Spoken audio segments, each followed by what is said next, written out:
ఆరోగ్యానికి సంబంధించి, ఆహారానికి సంబంధించి మీరు కొన్ని విలువైన విషయాలు తెలుసుకోవాలి. వీటి మీద మీకు తప్పనిసరిగా కనీస అవగాహన ఉండాలి. ఆహారం కేవలం కడుపు నింపటానికి మాత్రమే అనుకుంటే పొరపాటే. ఇది మన మనస్సుని, శరీరాన్ని ఎలా ప్రభావితం చేస్తుందో మీకు తెలుసా? ఆహారమే ఔషధం అని ఆయుర్వేదం ఎందుకు చెప్తుంది? మన శరీరంలో ఉండే వాత, పిత్త, కఫ దోషాలంటే ఏమిటి? తామసిక ఆహారం మనల్ని బద్ధకస్తుల్ని, అనారోగ్యవంతుల్ని చేస్తుందని మీకు తెలుసా? తినేటప్పుడు కోపంగా ఉంటే అది మన జీర్ణశక్తిని ఎలా దెబ్బతీస్తుంది? ఇలాంటి ఎన్నో రహస్యాల్ని, అంశాలని మనం బాగా లోతుగా, కూలంకషంగా ఈ వీడియోలో తెలుసుకుందాం. మిత్రులారా, నమస్కారం. నేను మీ డాక్టర్ చిరుమామిళ్ళ మురళీ మనోహర్. ఈ వీడియోలో చాలా ముఖ్యమైన విషయాన్ని మనం తెలుసుకోబోతున్నాం. ఫుడ్, ఆహారం. దీన్ని కరెక్ట్గా మీరు తీసుకున్నారనుకోండి, ఎలాంటి మందులు అవసరం ఉండదు. అదే మీరు ఆహారాన్ని కరెక్ట్గా తీసుకోలేదనుకోండి, ఎలాంటి మందులు కూడా మీకు హెల్ప్ చేయలేవు, ఏమీ చేయలేవు. కాబట్టి ఆహారం అనేది ఎంత ముఖ్యం. అందుకే ఆయుర్వేదం దీనికి ప్రాధాన్యతను ఇచ్చింది. అంటే ఈ ఆరోగ్యకరమైనటువంటి ఆహారం లేదా భోజనం, వేదాలు కానీ ఆయుర్వేదం కానీ దీని గురించి ఏం చెప్తున్నాయి, ఇది తెలుసుకోవాలి. చూడండి, మనం తినేటటువంటి తిండి మన జీవితంలో చాలా ముఖ్యమైనటువంటి భాగం. మన ప్రాచీన వేదాలు కానీ ఆయుర్వేద గ్రంథాలు కానీ ఆహారం కేవలం కడుపు నింపటానికి మాత్రమే కాదని, అది ఆరోగ్యంగా, సాత్వికంగా, ఆధ్యాత్మిక భావంతో ఉండాలని చెప్పాయి. మనం తినేటటువంటి విధానం, అలాగే పరిశుభ్రత, ఇంకా పదార్థాల తాలూకు స్వచ్ఛత, తినే సమయం, అన్నిటికీ అంటే ముఖ్యంగా మన మానసిక స్థితి, ఇవన్నీ కూడా ఆరోగ్యానికి చాలా ముఖ్యమని ఆయుర్వేద గ్రంథాలు మరీ మనకి చెప్పాయి. ఇక్కడ ఒక ముఖ్యమైనటువంటి విషయం ఉంది. ఇదేంటంటే, ఈ వేదాల ప్రకారంగా అసలు ఈ అన్నం తాలూకు గొప్పతనం ఏమిటి, ఇది మనం తెలుసుకోవాలి. చూడండి, వేదాలు అన్నాన్ని పరబ్రహ్మ స్వరూపంగా భావించాయి. అన్నం పరబ్రహ్మ స్వరూపం అన్నాయి.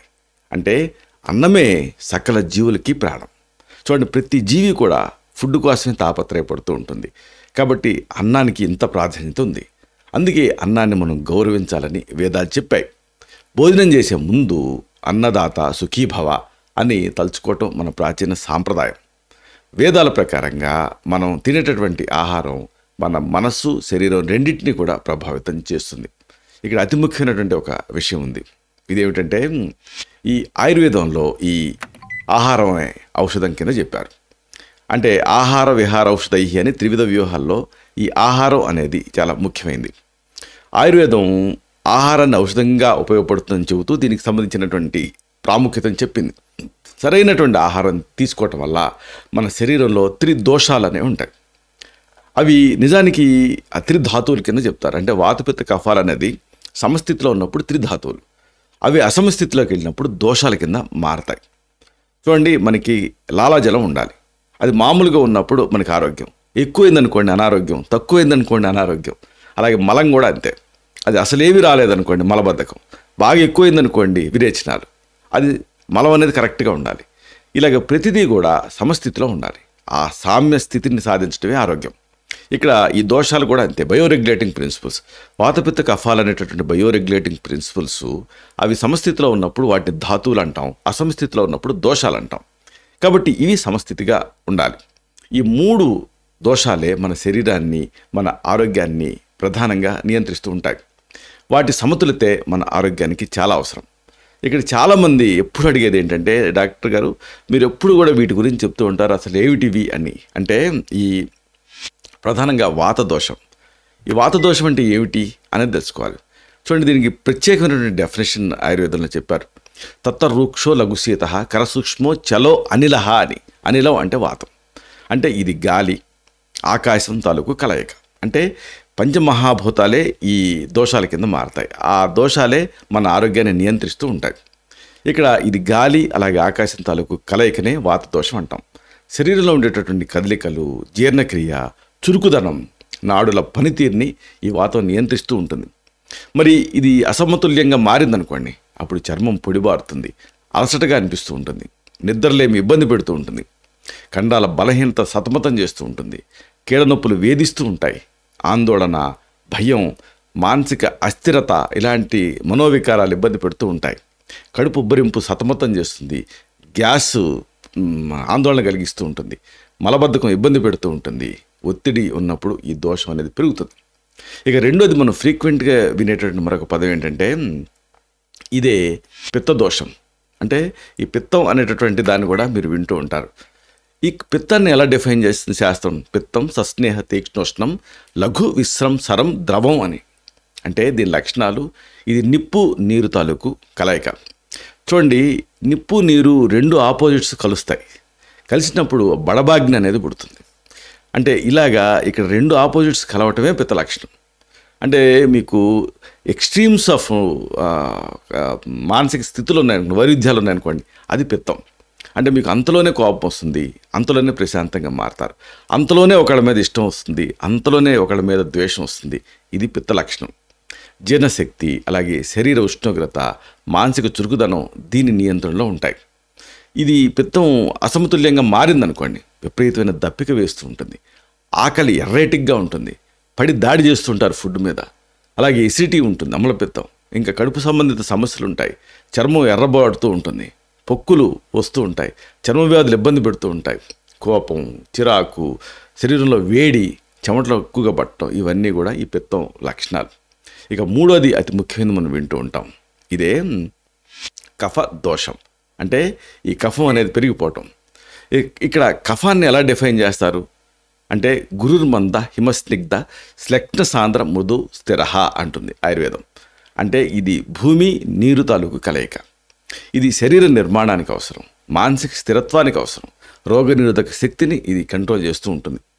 ఈ కఫం అసమతుల్యంగా ఉందనుకోండి, బరువు పెరిగిపోతారు. అంటే ఏమాత్రం నోరు కట్టడి చేసుకొని ఎంత ఇదిగా ఉన్నా కానీ బరువు పెరిగిపోతారు. అలసట ఇబ్బంది పెడుతూ ఉంటుంది. అలాగే ఆసక్తి ఉండదు, దేనిపైన అనాసక్తత, బద్ధకంగా ఉంటారు, ఇంకా ఎక్కువ నిద్రపోతూ ఉంటారు, ఇంకా గొంతులో అసౌకర్యం అనిపిస్తూ ఉంటుంది, పోస్ట్ నేసల్ డిశ్చార్జ్ అనాలనిపిస్తూ ఉంటుంది, శ్వాసకోశ సమస్యలు ఇబ్బంది పెడుతూ ఉంటాయి, ఎక్కువగా అలసట ఇబ్బంది పెడుతూ ఉంటుంది. ఇదన్నీ కూడా ఈ కఫం తాలూకు లక్షణాలు. అయితే అంతా బాగానే ఉంది, మరి ఏం చేయాలి అంటే పరిష్కారం ఏమిటి అంటే ఈ దోషాలను మరి బ్యాలెన్స్ తీసుకురావాలి కదా, అంటే సమతుల్యం చేయాలి. మరి ఈ సమతుల్యం చేయడానికి పరిష్కారాలు ఏమిటి, ఇది మనం తెలుసుకోవాలి. ఇక్కడ చెప్పుకున్నాం కదా 3 దోషాలని. వాత దోషం ఉందనుకోండి, అప్పుడు దానికి అది డిస్టర్బ్ అయితే అప్పుడు మనం ఏం చేయాలి ఆహారపరంగా అంటే తేలికపాటి వేడిగా ఉండే ఆహారం తీసుకోవాలి. చాలా కీలకం ఇది. ఒక రకంగా మొత్తం ఆయుర్వేదిక్ కోర్స్ తాలూకు రహస్యం ఇది. కాబట్టి వాత దోషాన్ని సమస్థితికి తీసుకురావాలంటే మీరు లైట్గా ఉండే ఫుడ్ తీసుకోవాలి, వేడిగా ఉండే ఫుడ్ తీసుకోవాలి. అలాగే తైల మర్దన అంటే నూనెతో మసాజ్ చేయాలి, యోగాసనాలు వేయాలి. ఇక పిత్తదోషం ఉందనుకోండి, అది బాగా పెరిగిందనుకోండి, అప్పుడు దానికి ఆపోజిట్ చల్లటి ఆహారం తీసుకుంటూ ఉండాలి, మసాలాలు తగ్గించాలి, అన్నిటికి మించి ధ్యానం చేయాలి. ఇక కఫదోషం బాగా పెరిగిపోయింది అనుకోండి, అప్పుడు మీకు తేలిగ్గా జీర్ణమయ్యే ఆహారం తీసుకోవాలి, వేడిగా ఉండే ఆహారం తీసుకోవాలి, తగినంత ఎక్సర్సైజ్ చేయాలి. ఎందుకంటే కఫం బద్ధకంగా ఉంచుతుంది కాబట్టి ఎప్పుడు కూడా యాక్టివ్గా ఉంచాలి మీరు మీ శరీరాన్ని. ఈ 3 దోషాలని సమతుల్యం చేసుకోవటం అనేది ఆరోగ్యానికి చాలా ముఖ్యం. సరైన జీవనశైలి ద్వారా వీటిని అదుపులో ఉంచుకోవచ్చు. సరే, ఇదే సందర్భంగా అసలు ఈ ఫుడ్కి సంబంధించి కొన్ని ముఖ్యమైన విషయాలు తెలుసుకోవాలి. అంటే ఈ ఆహార రకాలు తాలూకు, అలాగే దాని తాలూకు డివిజన్, అంటే ఈ ఆహార రకాల తాలూకు వర్గీకరణ అనేది ఎలా జరుగుతుందని తెలుసుకోవాలి. చూడండి, భోజనాన్ని 3 రకాలుగా విభజించారు. ఇది మళ్ళీ మానసిక స్థితిని బట్టి ఉంటుంది. ఒకటి ఏంటంటే సాత్విక ఆహారం, ఇది శ్రేష్టమైనది అన్నిటికంటే. సత్వం అనేది ది బెస్ట్ అని. శరీరానికి ఇది శక్తినిస్తుంది, ఆరోగ్యాన్ని ఇస్తుంది, ఆయుష్నిస్తుంది, మానసిక ప్రశాంతతని అందిస్తుంది. స్వచ్ఛమైనటువంటి తాజా పచ్చి పదార్థాలు దీంట్లో ప్రధానంగా ఉంటాయి. ఉదాహరణకు ధాన్యాలు అంటే వరి, గోధుమ, జొన్నలు, బార్లీ. ఇక పండ్లు అంటే మామిడి పండు, అరటిపండు, ద్రాక్ష, నారింజ ఇలాంటివి. అలాగే పాలు, పెరుగు, తేనె ఇలాంటివి. ఇంకా సంధ్యా సమయంలో అంటే గోధూళి వేళ భోజనం చేయటం అనేది సాత్వికం అని ఆయుర్వేదం భావిస్తుంది. ఇక రెండోది రాజసిక ఆహారం, అంటే ఇది తీవ్రమైంది. అంటే రాజులు వాళ్ళ నేచర్ లాంటిది ఇది. అంటే వాళ్ళు ఎప్పుడు కూడా తీవ్రంగా ఉండాలి.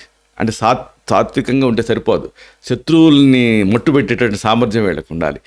రాజసిక ఆహారం ఇది. అంటే శరీరానికి ఇది శక్తినిస్తుంది, కానీ కోపాన్ని, అసహనాన్ని పెంచుతూ ఉంటుంది. దీంట్లో ఉప్పు, మిరియాలు, ఉల్లిపాయలు, ఇంకా ఇంగువ లాంటివి ఎక్కువగా ఉంటాయి. మసాలాలు, అల్లం, ఉల్లిపాయలు, నిమ్మరసం కూడా ఈ కోవకి చెందుతాయి. ఇలాంటిది రాజస ఆహారం. ఇక తామసిక ఆహారం అంటే ఏమిటి? దాని అనారోగ్యకరం. ఇది అంటే పాడైపోయిన మాంసాహారం, ఆలస్యంగా ఉండినటువంటి ఆహారం. ఇలాంటి ఆహారాన్ని తినటం తామసిక లక్షణం. ఆల్కహాల్ అంటే మద్యం, మాంసాహారం, ఇంకా మళ్ళీ మళ్ళీ వేడి చేసిన ఆహారాలు తినటం, ఎక్కువగా కాల్చిన పదార్థాలు, ఇవన్నీ కూడా ఈ తామసిక ఆహారంలో ఉంటాయి. ఇవి శరీరాన్ని బద్ధకంగా మారుస్తాయి. అలసట, అనారోగ్యాన్ని కలిగించే రిస్క్ ఉంటుంది.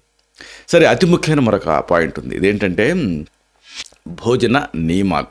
అంటే మనం ఎలా పడితే అలా అర్ధరాత్రిళ్ళు, అపరాత్రిళ్ళు భోజనం చేస్తాం కదా, కానీ వద్దు అంటుంది ఆయుర్వేదం, హెచ్చరిస్తుంది. ఈ భోజన నియమాలు తెలుసుకోవాలి. భోజనం చేసేటప్పుడు కొన్ని నియమాలు తప్పనిసరిగా పాటించాలి. ఒకటి శుభ్రత. అంటే ఆహారం, వంటకు వాడేటువంటి నీళ్లు, పదార్థాలు ఎప్పుడూ శుభ్రంగా ఉండాలి. అంటే క్లీన్లీనెస్ ఈజ్ గాడ్లీనెస్ అంటారు కదా, అలా. అలాగే అతి ముఖ్యమైనది ఏంటంటే మితంగా తినాలి. ఏదైనా సరే మితం అనేది చాలా ముఖ్యం. అసలు అదే ఆరోగ్య రహస్యం. కాబట్టి తక్కువగా తినాలి, మితంగా తినాలి. ఇది గుర్తుంచుకోవాలి. అడిగి మించి నైవేద్యం సమర్పించడం ముఖ్యం. భోజనం చేసే ముందు ఆహారాన్ని దేవుడికి సమర్పించడం అనేది శ్రేష్టం. దేవుడికి సమర్పించడం అంటే ఏంటంటే ఇవ్వటం, ది ఆర్ట్ ఆఫ్ గివింగ్. ఇక్కడ దేవుడు అంటే కొంతమంది దేవుడిని నమ్మొచ్చు, నమ్మకపోవచ్చు. కానీ వేదం ఏం చెప్తుంది? ఆస్తిక దర్శనాలు ఉంటాయి, ఆయుర్వేదంలో నాస్తిక దర్శనాలు ఉంటాయి. నా అస్థి అంటే లేకపోవటం నుంచి కూడా ఎగ్జిస్టెన్స్ ఉంటుంది. కాబట్టి నైవేద్యం సమర్పించడం అంటే ఏంటంటే ఇవ్వటం, ది ఆర్ట్ ఆఫ్ గివింగ్. ఇప్పుడు మనమే తినటం కాకుండా మన జంతుజాలాలు, మన పెట్ యానిమల్స్ ఉంటాయి, లేకపోతే జంతుజాలాలు ఉంటాయి, లేకపోతే ఆకలి కొన్న వాళ్ళు ఉంటారు, ఇలా ఎంతోమంది ఉంటూ ఉంటారు. ఇలాంటి వాళ్ళకి మనం భోజనాన్ని ఇవ్వటం అనేది ఇక్కడ ముఖ్యం. అప్పుడు మనకి సాటిస్ఫాక్షన్ అనిపిస్తుంది. చూడండి, మీ పెంపుడు కుక్క తోక ఊపుతూ తింటుంది అనుకోండి ఏదైనా ఫుడ్ని, మీకు ఆక్సిటోసిన్ రిలీజ్ అవుతుంది, మీకు హ్యాపీగా అనిపిస్తుంది. అంటే హ్యాపీ హార్మోన్స్ మీలో విడుదలవుతాయి. మీ పిల్లలు తింటున్నారు అనుకోండి, తల్లికి చాలా ఆనందంగా అనిపిస్తుంది, అంటే పొట్ట నిండినట్టు అనిపిస్తుంది. పిల్లాడు తినలేదనుకోండి, తల్లికి ఇక దిగులు పట్టుకుంటుంది, తల్లిదండ్రులకి. అంటే వేరే వాళ్ళు తినటం అనేది మనం తినేటటువంటి ఆ భోజనాన్ని మనకి శరీరంలోకి ఇంకేలాగా చేస్తుంది. ఇది చాలా ముఖ్యం. అందుకే నైవేద్యం సమర్పించడం అనేటువంటి కాన్సెప్ట్ ఉంది. ప్రశాంతంగా తినడం కూడా చాలా ముఖ్యం. కోపంతోటో బాధతోటో భోజనం ఎప్పుడు చేయకూడదు, ప్రశాంతంగా తినాలి. అందుకే మన పెద్దవాళ్ళు భోజనాల దగ్గర ఎప్పుడు డిస్కషన్ తీసుకురావద్దని చెప్తారు. అంటే ప్రశాంతంగా తినాలి. అన్నిటికీ మించి నమిలి తినాలి. అంటే ఎంత బాగా నమిలితే లాలాజలం అంతగా స్రవిస్తుంది. కాబట్టి తొందరపడకుండా ఆహారాన్ని శ్రద్ధ అనే మాట చాలా ముఖ్యం. అంటే ఏమిటి? మైండ్ఫుల్ ఈటింగ్ అంటారు. చూడండి, నేను ఈరోజు మీరు పొద్దున్నే మీ ఆహారంలో ఏం తిన్నారని నేను అడిగాను అనుకోండి, కొంతమంది అన్యమనస్కంగా తినేవాళ్ళు ఏం తిన్నానో గుర్తులేనట్టు చెప్తారు.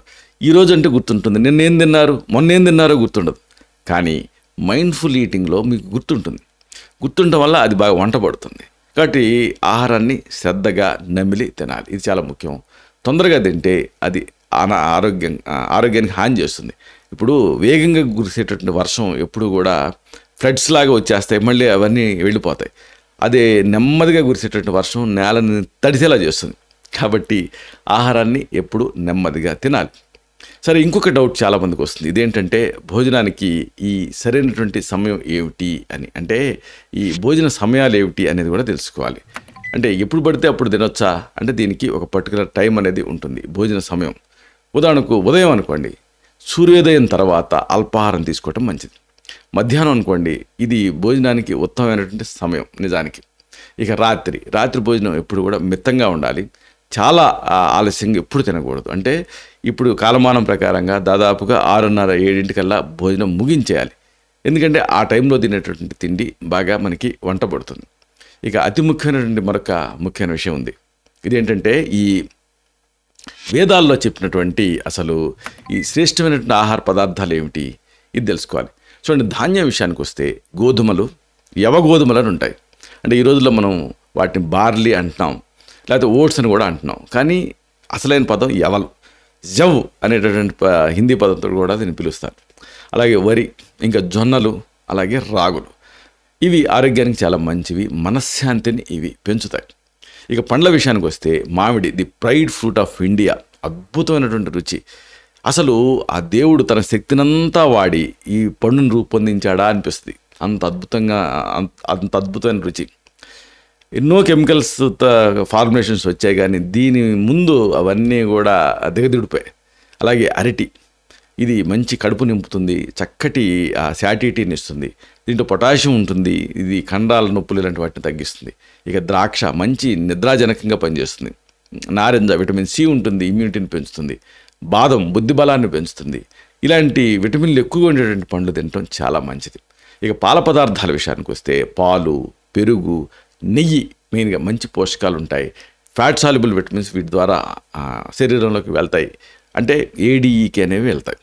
ఇక తీపి పదార్థాలు, గుడం అంటే బెల్లం, తేనె ది బెస్ట్. ఇంకా ఇతర పదార్థాలు, మెయిన్గా తేనె అనేది రోగనిరోధక శక్తిని పెంచుతుంది. మసాలాల విషయానికి వస్తే ధనియాలు శరీరానికి చలవ చేస్తాయి, జీలకర్ర జీర్ణశక్తిని పెంచుతుంది, పసుపు ఇమ్యూనిటీని పెంచుతుంది, ఇంగువ అరుగుదలను పెంచుతుంది. ఇలాంటి వాటి మసాలాలు శ్రేష్టం. ఇవి రుచిని, ఔషధ గుణాన్ని అందిస్తాయి. పానీయాల విషయానికి వస్తే తాజా నీరు, యూనివర్సల్ సాల్వెంట్ ది బెస్ట్. అంటే అన్ని విషయాలని తనలో అబ్జర్వ్ చేసేసుకొని బయటికి పంపించేస్తుంది. మజ్జిగ దేవతలకు అమృతం ఎలాగో మనుషులకి మజ్జిగ అలాగా, కాబట్టి మజ్జిగ ది బెస్ట్ అని వేదం చెప్తుంది. శుద్ధి చేసినటువంటి నీళ్లు తాగటం మంచిది. శుద్ధి చేసినటువంటి నీళ్లు అంటే ఏమిటి? హంసోదకం, అంటే నేరుగా ఆకాశం నుంచి పడినటువంటి నీళ్లు. దీన్ని హంసోదకం అని ఆయుర్వేదం చెప్తుంది. దీన్ని 4 గడలు పాతి మధ్యలో ఒక పంచలాంటిది ఏదైనా కట్టి, ఒక ముతక గుడ్డ, దాంట్లో నీళ్లు వర్షపు నీళ్లు పడేలాగా చేసి కింద బిందె పెట్టాలి. అప్పుడు కిందకి ఆ బిందులోకి నీళ్లు గారుతాయి. దీన్ని హంసోదకం అంటారు. ఇలాంటి ఈ హంసోదకం అనేది బెస్ట్ అని అయితే ఆ రోజులలో ఆయుర్వేదం చెప్పింది. కానీ ఈ రోజులలో యాసిడ్ రైన్లు, పొల్యూషన్ పెరిగిన తర్వాత హంసోదకం ఎంతవరకు సురక్షితం అనేది ప్రశ్నార్థకంగానే ఉంది. ఏదేమైనా దీన్ని మనం కన్సిడర్ చేయొచ్చు. ఇంకొక అతి ముఖ్యమైన విషయం ఏంటంటే, అన్నిటికీ మించి చెప్పుకున్నాం కదా, ఈ భోజనానికి ముందు, అంటే మనం తినబోయే ముందు దాన్ని బ్రహ్మార్పణం చేయాలి, అంటే బ్రహ్మకి అర్పించాలి. భోజనం చేసే ముందు ఈ బ్రహ్మార్పణం అనేది చాలా ముఖ్యం అంటుంది ఆయుర్వేదం. అంటే బ్రహ్మహవిహి అని పలకటం అనేది ముఖ్యం. అదే మైండ్ఫుల్ ఈటింగ్ అంటే భోజనాన్ని ఒక యజ్ఞం కింద భావించి తీసుకోవటం వేద పద్ధతి. వేదాల ప్రకారంగా భోజనం పవిత్రమైంది, సాత్వికమైంది, అన్నిటికి మించి ఆరోగ్యకరమైంది. ఇలాగా అయిన దాన్నే మనం తినాలి. స్వచ్ఛమైన సాత్విక ఆహారం తినడం వల్ల మానసిక, శారీరక ఆరోగ్యం పెరుగుతుంది.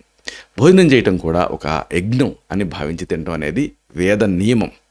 సరైనటువంటి భోజన పద్ధతిని అనుసరించడం అనేది దీర్ఘాయుష్ని పెంచుతుంది, మానసిక ప్రశాంతతనిస్తుంది, మానసిక స్థిరత్వాన్ని దీంతో పొందొచ్చు. ఆహారం హి మనః ప్రాణః, అంటే ఆహారం మన మనసుని, శరీరాన్ని, అన్నిటికీ మించి ప్రాణాన్ని మనకి రక్షిస్తుంది. వేదాల ప్రకారం మంచి ఆహారం తింటే మంచి ఆలోచనలు వస్తాయి. మంచి ఆలోచనలు వస్తే మానసికంగా, శారీరకంగా ప్రశాంతంగా ఉండగలుగుతాం. ఆరోగ్యకరమైన ఆహారపు అలవాట్లు ఇలా చాలా ముఖ్యమైనది. ఏదో నిలబడి గబగబా బుఫే భోజనాలు లాంటివి తింటూ, లేకపోతే హడావిడిగా తింటూ, ఇలాంటి ఈ కల్చర్ అనేది బాగా పెరిగిపోతుంది. ఇది ఈ రోజులలో చాలా హానికరంగా మారిపోయింది. కాబట్టి ఎప్పుడు కూడా ఆహారానికి ప్రాధాన్యత ఇవ్వండి. అసలు చాలామంది ఏం చేస్తారంటే ఎవరి టైంలో వాళ్ళు తింటూ ఉంటారు. అలా కాకుండా సాయంత్రం 6కో 7కో తప్పనిసరిగా కుటుంబ సభ్యులంతా కలిసి తినడం అనే దాన్ని అలవాటు చేసుకోండి. పిల్లలు, మీరు అంతా. అప్పుడు అదొక ఫ్యామిలీ మీటింగ్ పాయింట్ అవుతుంది. ఆ ఫ్యామిలీ మీటింగ్ పాయింట్లో మీరు అలా భోజనం చేసినప్పుడు మీకు చాలా సంతృప్తిగా అనిపిస్తుంది, తర్వాత అది ఆనందంగా కూడా అనిపిస్తుంది.